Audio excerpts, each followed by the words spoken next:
자, 저희가 시리즈를 마련한 겁니다.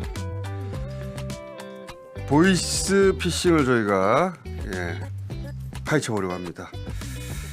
이지은 위원장 안녕하십니까? 안녕하세요. 자, 전 경관이고 현 변호사이고 그리고 지난 총선 낙선자입니다. 서울 송파경찰서 박승일 경감님 모셨습니다. 안녕하십니까? 네, 안녕하십니까. 박승일 경감입니다. 지난주 나오시고 나서 네. 송파 경찰서에서 뭐라고 합니까? 제가 출연해서 사실 이 부분에 대한 게 효과가 어느 정도 될까라고 하는 생각을 했는데 네. 진짜 한 20년 넘게 저 경찰 되자마자 네. 동기가 있거든요. 그래서 이제 동기가 부산에 근무하는데 부산에 있는 동기가 다 전화해서 야, 이런 부분에 대한 게 오히려 굉장히 그 보이스피싱 예방에는 되게 도움이 많이 되는 것 같다라고 하는 전화를 받고 이게 기회가 되면 더 열심히 해봐야 되겠다라는 생각을 했습니다. 송파 경찰서 내에서는 얘기가 없고 송파서 내 부산에서 연락이 왔어요. 네. 송파서 내에서는 잘했다 못했다 얘기가 없어요? 내부적으로는 같이 근무하는 동료들이 네. 생각보다 잘한다. 생각보다 네, 네. 잘한다. 네. 오늘 저 티키타카 할 수 있는 대사 좀 준비해 오셨어요? 아니요, 저 역할극 아직 그래요? 안 가지고 왔습니다. 오늘까지 연기 연습 중에 있습니다. 있으니까 저희가 이 보이스피싱 얘기를 하겠다고 생각을 한 건 몇 년 됐어요. 근데 1년에 한 번 정도씩 했거든요. 1년에 한 번씩 업데이트하는 걸 따라가면 되지 않을까? 이제 보이스피싱 여러 가지 범죄들 중에 보이스피싱은 따로 다뤄야 되겠다고 생각한 게 이게 우발적이거나 네. 또는 뭐 개인이 하는 거거나 개별적인 범죄가 아니라 이건 조직 범죄다. 그렇죠. 예. 예. 이건 조직 범죄여서 지속적으로 업데이트하면서 알려야 한다. 그래서 이제 보이스피싱은 따로 저희가 다루기 시작했는데 근데 최근에는 그 업데이트 정도가 우리가 상상을 초월하고 맞습니다. 속도도 너무 빠르고 기업화돼 가지고 이거 시리즈로 좀 알려야 되겠다. 맞습니다. 그래서 지난 시간 첫 시간 했고 네. 지난 시간에는 모텔에 감금된 자신을 모텔에 감금시킨 사례를 얘기했잖아요. 네, 네. 근데 며칠 전에 자기 집에 셀프 감금한 사례가 나왔어요. 맞습니다. 예. 이건 어떻게 된 거예요? 네. 네, 실질적으로 그 과거에는 이제 지금 특히 젊은 여성들 대상으로는 예. 주로 이제 모텔이나 이런 부분에 이제 투숙하게 하는데 예. 시골에 계신 분들 특히나 이제 나이 드신 분들 이런 분들 아. 있잖아요. 그런 분들은 직접적으로 모텔에 가라 그러면 이상하고 또 지방에 거주하는 분들 가운데 요즘은 어르신들이 혼자 거주하시는 분들이 꽤 많습니다. 가족 이제 자녀들하고 떨어져서 사는 그 어르신들이 많다 보니까 주로 혼자 거주하는 어르신들을 대상으로 이제 먼저 지금 혼자 집에 있는지부터 이제 확인을 합니다. 그 다음에 그분이 혼자 있다는 게 어느 정도 확인이 되면 지금 나가면 바로 경찰이 곧 온다. 아예 집을 못 나가게 네. 하는구나. 네, 네. 바로 이번에는. 그래서 그 부분에 대해서 경찰이 곧 올 텐데 오는 이유가 당신 때문에 여기에서 중요하게 생각하는 게 당신 때문에 당신의 자식들까지 이게 공범으로 연루가 될 수 있다. 그래서 절대로 연락하면 안 된다. 자식한테 연락을 일단 못하게 한다. 네. 물어볼까봐. 네. 네네네. 얘야 이런 전화 왔는데 물어볼까봐. 그래서 그런 부분 때문에 부모 입장에서는 이게 나 하나로 이게 범죄에 연루된 것이 그치. 아니고 자식이 제일. 자식한테까지 그렇게 근데 될수 자식이 있다면 없을 수도 있는데. 쉽게 이제 얘기를 하기 자식이 못하죠. 없을 수도 있죠. 근데 이제 네. 얘기를 할 때 피해자의 심리를 이용해서 이 사람을 고립을 시키려고 합니다. 그런 거죠. 그래서 제일 처음에 수십만 명의 피해자가 발생을 했는데 당신 때문에. 당신 때문에 구속시켜 버리겠다. 근데 당신 때문에라는 건 당신 명의가 도용당했다. 도용이 됐다. 그리고 도용이 됐다가 아니라 네가 한 거 아니냐라고 하는 겁니다. 처음에는? 네. 네가 했잖아. 무슨 도용이 됐어? 네가 했잖아라고 이야기를 하니까 제가 한 거 아닌데요. 바짝 쫄아 있는 거죠. 그러면 지금부터 약식 조사로 전환을 할 테니까 아무도 없는 독립 공간으로 가야 된다. 그러니까 내가 억울하게 만든 다음에 네. 나 지금 뭐 누명 썼나 보다. 그러니 심리적으로 위축을 시키고 네. 딴 데 사람들이 없는 공간으로 가라. 독립 공간으로 가서 네가 지금 얘기하는 거를 녹취를 해가지고 재판정에 증거로 제출해야 된다. 아무도 없는 다른 사람 목소리가 들어가지 않게 독립된 공간으로 가라.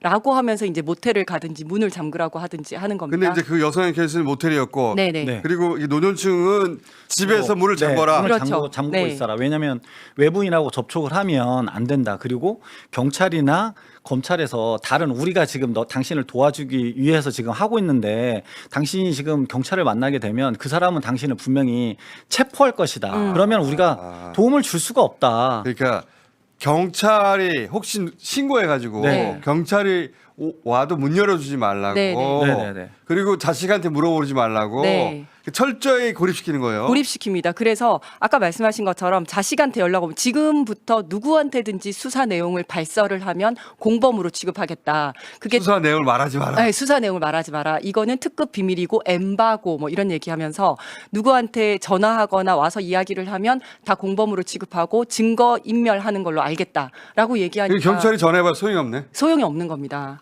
그래서 이번 사건 같은 경우에도 이제 112 신고가 처음에 딱 들어왔는데 아버지가 계속 검사 얘기하면서 전화를 안 받는다, 연락이 안 닿는다. 자식한테 이렇게 전화가 온 거예요. 마침 그 타이밍에 자식이 전화를 했구나. 네. 전화를 했더니 전화를 안 받고 아버지랑 통화가 한 번 됐던 것 같아요. 그랬는데 아버지가 아야 나 지금 검사 전화 받아야 돼 이러고 전화를 끊더래요.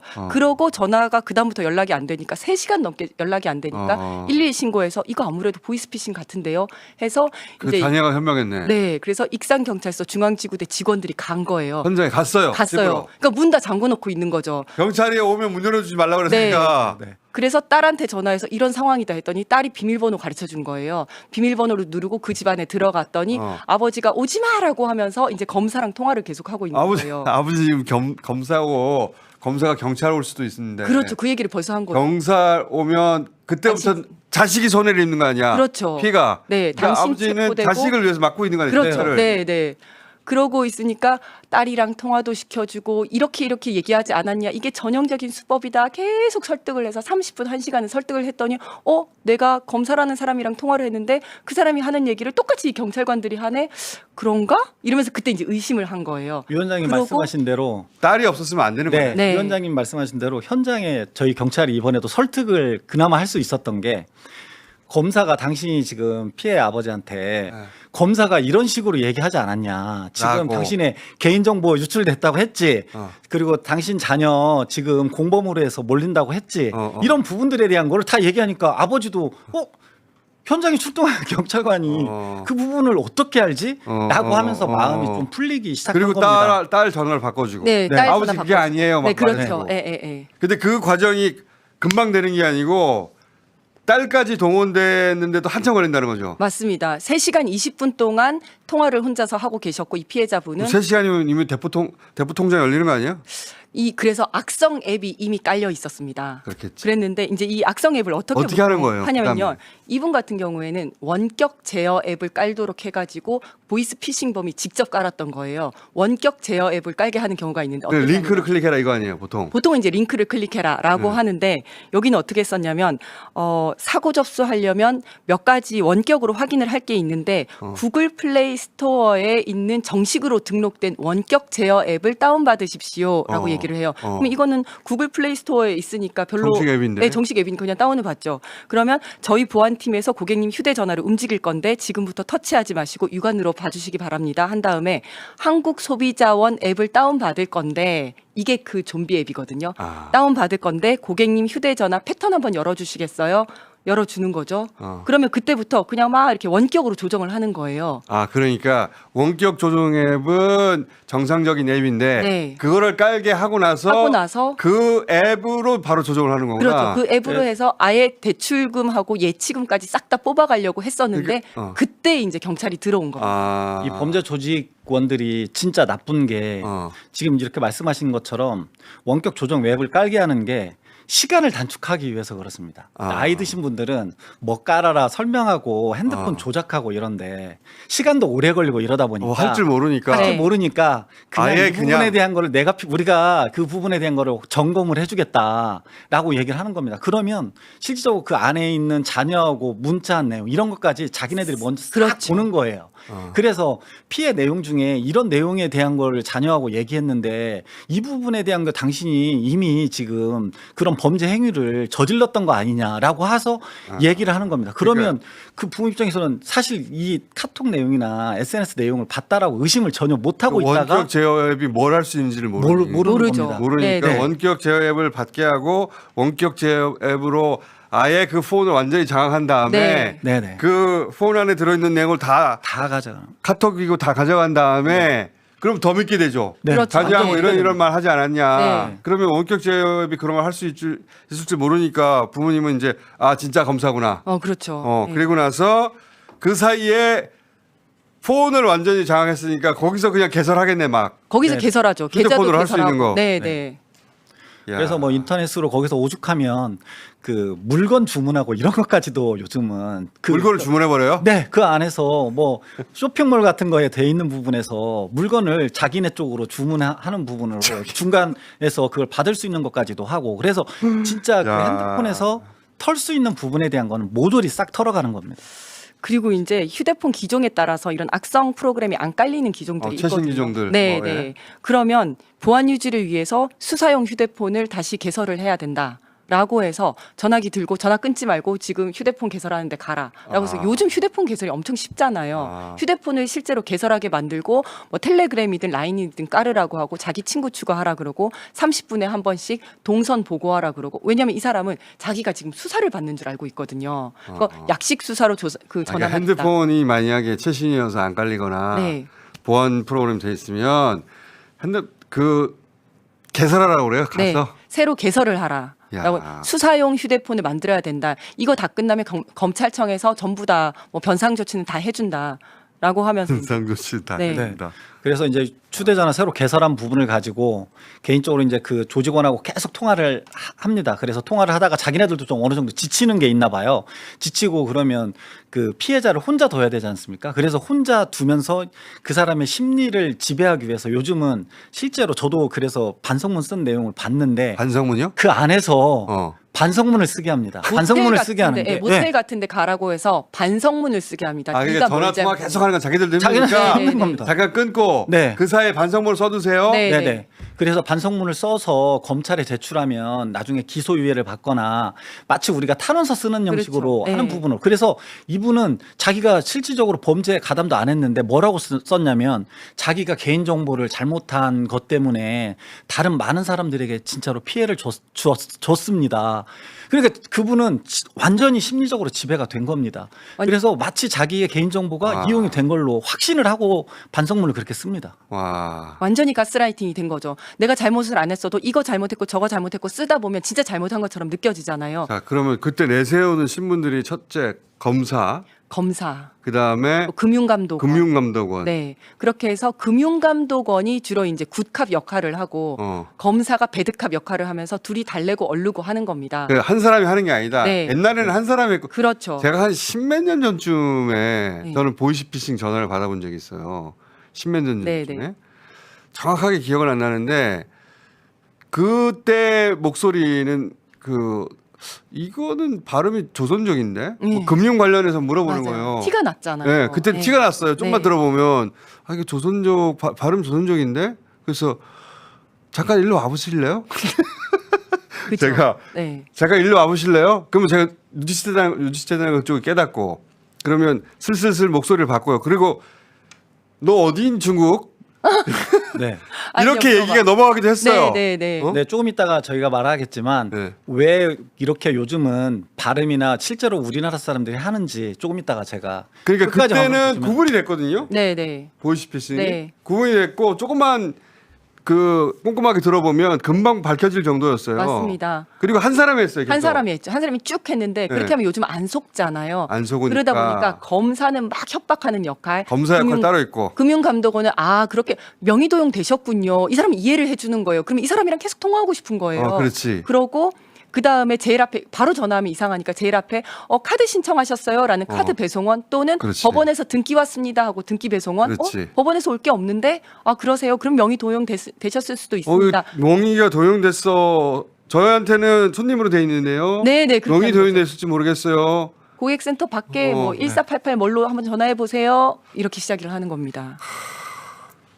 그러니까 3명, 4명이 동원되는 거고 맞습니다. 예, 이제는 한국 사람 정확한 발음을 한다는 거잖아요. 정확하게 그렇습니다. 근데 그 사람들 중에 또 최근에 나온 보도에 보면 그 사람들은 캄보디아에 네. 직업을 그 좋은 일자리를 구하러 갔다가 거기서 감금된 사례 이런 거 있다면서요. 맞습니다. 이번에 해외 와. 감금돼서 보이스피싱에 연루되었던 14명이 한국인 14명 구출했다라는 기사가 기사. 나오고 있는데요. 이 시작이 취업 사기였습니다. 취업 사기. 네, 이 피해자가 제일 처음에 이제 공고를 봤는데 여기에 전문직 알바를 구한다라고 하면서 이게 정말로 무슨 뭐 방송 작가 아니면 사진 작가 아니면 뭐 디자이너 이런 식의 전문 작가 딱 이렇게 써 있습니다. 그래서 외국에 나가서 한 일주일 정도, 2주일 정도 있으면 돈도 벌 수 있고 외국 여행도 할 수 있고 그러니까 청년들이 많이 지원을 해서 나간 거예요. 이거 짭짤한데 그렇죠. 여행도 하고 좋은데. 네, 여행도 하고. 그래서 이 사람도 갔는데 가자마자 내려서 만났는데 차를 타자마자 바로 여권, 공항에서? 통장, 네, 공항에서 누구 이제 만나가지고 그 차 타시면 됩니다. 이까지는 굉장히 친절하게 했는데 차를 타자마자 모든 걸 뺏기고 굉장히 폭력적이고 억압적이고 이제 협박 같은 걸 두드려 하면서 맞고 돈도 다 뺏기고 네, 여권 네, 뺏기고 네. 감금 나간 채 맞습니다. 보이스피싱 전화 역할을 하게 되는 거예요. 네. 강요를 실질적으로 당했는데 처음에는 이제 와. 이 사람들이 갈 때 이제 동남아에서 단기 알바 지금 위원장이 말씀하신 대로 한 일주일 정도 하면 보통 300만 원 정도를 입금해 준다 이렇게 얘기를 합니다. 일주일에 300만 원. 일주일에 300만 원. 그래서 이 사람들의 항공권까지 전부 다 끊어주거든요. 그래서 공항에 딱 대기를 하고 있습니다. 대기를 해서 그 차에 딱 타는 순간 완전 돌변합니다. 돌변해서 너 가지고 있는 거 다 내놔. 이미 신분증, 뭐 인감증명서, 통장 다 압수합니다. 와. 다 압수해서 자기네들 조직으로 들어가서 이 부분에 대해서 이제 처음에는 바로 이제 일을 안 시킵니다. 그러니까 보이스피싱 그 부분으로 투입을 안 시킵니다. 처음에는 이제 실제로 교육하듯이 교육도 하고 또 이 부분에 대해서 동의를 하는지 안 하는지를 사전에 이제 그 치밀하게 이 사람들에게 계속 심리적으로 압박을 하고 겁을 주면서 계속 유도를 합니다. 그 다음에 한 번 딱 발을 들이면 너는 이제부터는 공범이다. 그러면서 영상 찍어놓고 이런 부분으로 해가지고 너 여기서 나가볼 수 있으면 나가봐. 그런데 사람들이 우리나라도 아니고 외국에 나가서 거기에서 탈출을 한다는 생각을 하기가 사실은 그러니까 어딘지 쉽지 모르는 데서 않습니다. 감금된 네. 채로 감금된 채로 거기 콜센터에서 일을 하는 거 아니에요? 네, 그렇죠. 매뉴얼에 따라. 맞습니다. 근데 이 사건 같은 경우에는 어떻게 밝혀지게 됐냐면 어떻게 밝혀졌어요? 네, 8월 초에 이 자녀가 집에 들어와야 되는데 한국으로 귀국을 하기로 했는데 귀국을 안 한 거예요. 그 아버지가 깜짝 놀라서 무슨 일 있나 경찰에 신고를 하고 근데 신고를 전화도 안 하면 받고. 그래서 영사 콜센터를 통해 가지고 이제 대사관으로 연락이 되다 보니까 아버지께서 시간이 너무 많이 걸릴 것 같다라고 하면서 본인이 평소 지지하던 박찬대 의원실에 전화를 한 거예요. 박찬대 의원님한테 연락을 한 거예요. 해서 얘기를 했더니 이게 8월 초였거든요. 얼마 안 됐어요. 네. 그래서 박찬대 의원님이 듣더니 이거 굉장히 큰 문제인 것 같다. 비서관을 한 명 지정을 해가지고 네가 이걸 전담해서 좀 알아봐라. 박찬대 의원 초대해야 되겠다 이거. 네. 그렇게 해가지고 연락을 해봤더니 그러니까 이제 사실은 개개인이 캄보디아에 있는 영사랑 통화를 하기는 쉽지가 않잖아요. 그렇죠. 근데 그 영사와 또 그 거기에 나가 있는 국가기관들이 쫙 있습니다. 경찰도 있고 그 사람들이랑 연락을 하고 현지 경찰이랑 연락을 해가지고 정말 한국에 있는 아버지와 캄보디아에 있는 영사 쪽 국가기관들하고의 가교 역할을 박찬대 의원실에서 잘해준 겁니다. 개인이 하려면 이런 식으로 안 되는데 네, 시간이 많이 걸리죠. 대한민국 국회의원이 직접 나섰으니까 네. 그 캄보디아 쪽에서도 응했어요 이제. 그렇죠. 네. 그래. 국회의원이 직접 나섰어요 네. 한국에.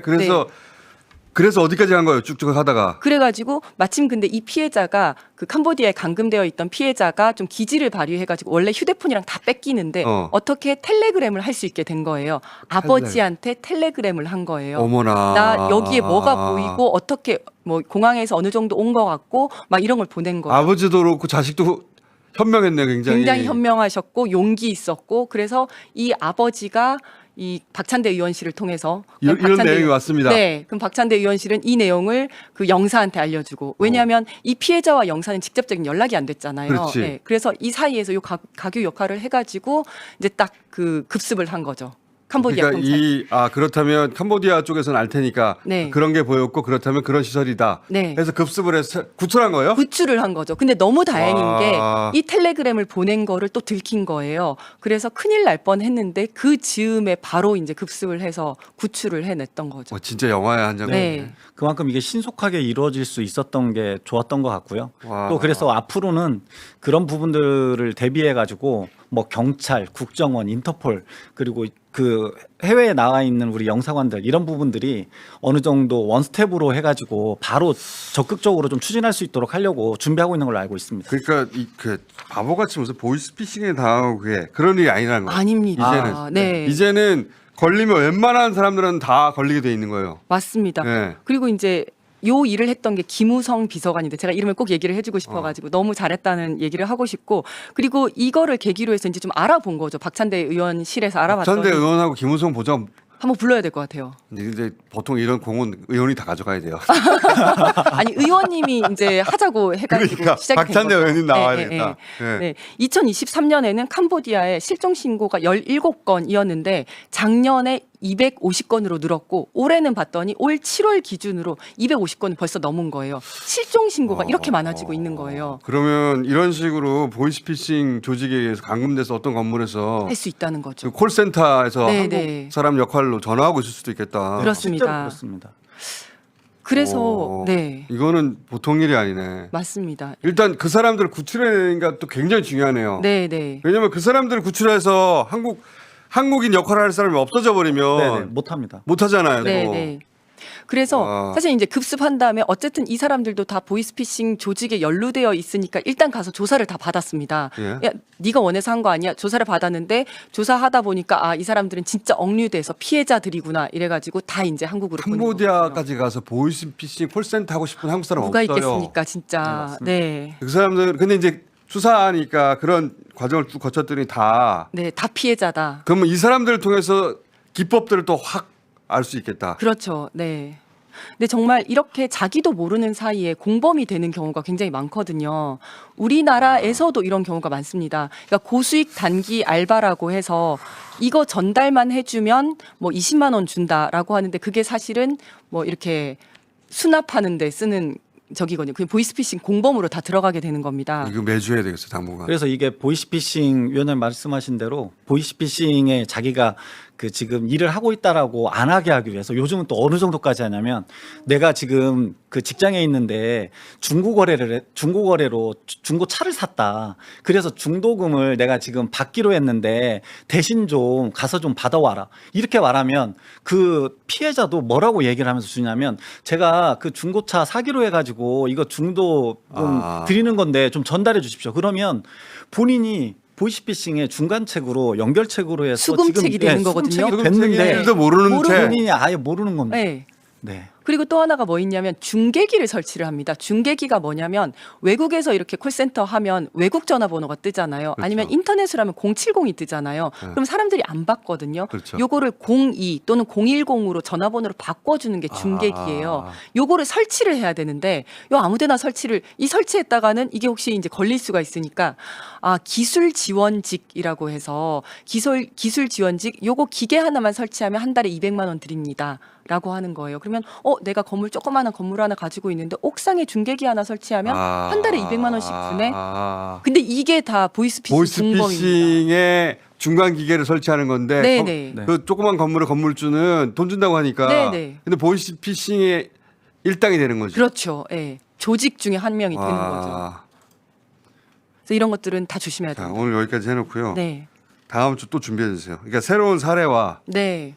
구체적 사례를 알려주셔야 될 것 같아. 네. 구체적 사례를 들을수록 그런 유형들에 대한 경각심을 가질 수 있으니까 이거 듣기 전에는 무조건 당하겠다 이거. 맞습니다. 네. 네. 아니 카드를 받아본 경우는 다 있으니까. 그렇죠. 예. 잘못 받았다고 하네. 그럼 내 이름이 쓰였네. 근데 좀 이따가 금융감독원에서 네. 도용된 것 같은데요. 검사가 전화 와. 뭐라고 해요? 뭐라고 해. 너 때문에 피해액이 수백만 원이 되고. 또 금융감독에 전화 와서 그거 피하시려면 어떻게 해야 되고요. 네. 11 전화했더니 거기서 받아 경찰이. 그렇지. 이걸 어떻게 피해? 국장님 그래서 제가 피해자분들께 꼭 한 말씀 드리고 싶습니다. 그 피해를 당하신 분은 사실은 뭐 본인이 무지해서 그렇게 피해를 입는 게 아니고 누구나 지금 말씀하신 대로 그러니까요. 누구나 당할 수 있는 부분이거든요. 맞아요. 그래서 혼자 나약한 생각 하지 않으셨으면 좋겠고 또 가족이나 지인들이 사실은 막 얘 바보같이 이렇게 당하냐라고 얘기를 하는 경우들이 실제로 있거든요. 자기가 안 당해봤어. 네네네. 진짜 본인이 안 당해봐서 모르는 거고 누구나 당할 수 있는 거기 때문에 가까운 이웃이나 주변 사람들이 좀 따뜻하게 위로하고 했으면 이거는 좋겠습니다. 구체적 사례를 딱딱 정리해가지고 계속 반복해서 얘기하고 우리도 뿌려야 되겠어요. 다음 주에는 역할극을 준비하겠습니다. 역할극 또 준비. 새로운 거가 몇 개가 그러니까. 있거든요. 그리고 박찬대 의원도 모셔야 되겠네. 네. 저도 연기 연습 꼭 해오겠습니다. 그리고 대책은 어떻게 할 것인지 네. 그것도 또 얘기해 보도록 하겠습니다. 오늘 여기까지 하겠습니다. 감사합니다. 감사합니다. 감사합니다.